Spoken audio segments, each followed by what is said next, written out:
Hello, May class, and welcome to your next English lesson.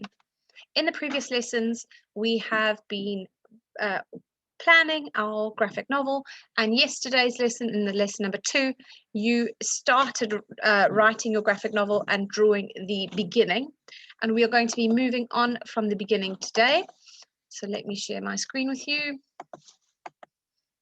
Okay, so as mentioned, we're writing our graphic novel this week, and you're going to take some time with the drawings and coloring them in and writing in the caption boxes. Okay, and you should have planned them already.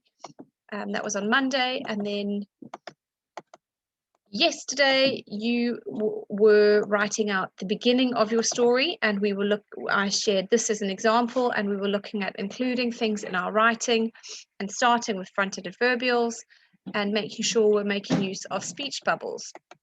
So in today's lesson, you are going to be doing the build-up and the problem of your graphic novel. Remembering that we've got our 5-part story of beginning, the build-up, the problem, the resolution, and the ending of our adventure story. So here is an example of the build-up for your adventure story. And this links actually to the previous one that I wrote. And you will, by looking at it, you can see that I've included, just from looking speech marks, I've also got onomatopoeia in my story. I've started my sentences with fronted adverbials. I've included expanded noun phrases. I've also included short, snappy sentences to help with the emphasis in the story. So let's have a read of it. The man worked from dawn till dusk, sweating, straining, and stomping. Remember our rule of 3 that we've spoken about. Up and down the pyramid. He dragged the large back-breaking building blocks, so that's using my up the heavy slope of the magnificent pyramid. So I've tried to make it sound really interesting by using interesting vocabulary words.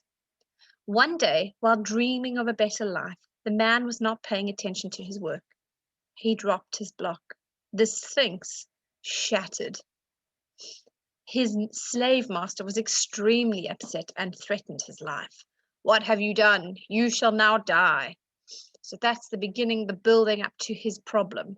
So you can see the different features that I've used that we've spoken about, and we've moved our story along.